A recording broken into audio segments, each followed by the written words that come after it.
બધે મોકલાવી છીએ પણ આગળ વાત નથી હાલતી। અચ્છા, તમારે કેવી વહુ જોઈએ છે? મારે તો એ જો એ ઘર સાચવીને બેસે અને એને જેવી રીતે રહેવું હોય એવી રીતે રહે, ત્યારે આપણે કોઈને રોકટોક ન કરી શકીએ। એ એમ કે અમે આમ કરીએ તો ભાઈ તમે તેમ કરો, બસ એ બે જણાનું ઘર હાલે એવું આપણે જોઈશી।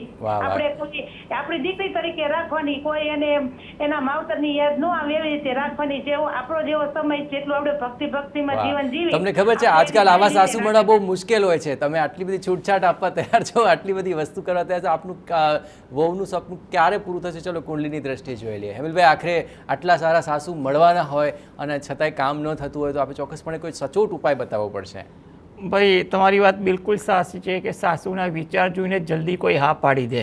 2026, 27, 28 આ ત્રણેય વર્ષ એના માટે બહુ સારા છે। જો દરરોજ જે સવારે દત્ત બાવનીના પાઠ વાંચે એ વસ્તુ જરૂરી છે। તદુપરાંત પોતાના કુળદેવીને શ્રદ્ધા રાખી અને એને પગે લાગે।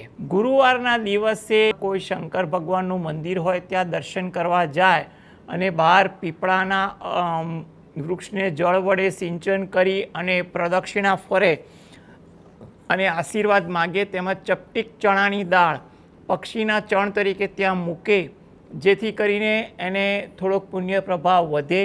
તમે જે મહેનત પ્રયત્ન કરો છો એ પ્રયત્ન ફળીભૂત થાય। એટલે ચિંતા રઘવાટ ના કરો, ધીરજ રાખી વાત કરો, કોઈ મધ્યસ્થી થકી પણ આગળ વધો। જૂની કોઈ વાત હોય એને પણ ફોલોઅપ કરજો।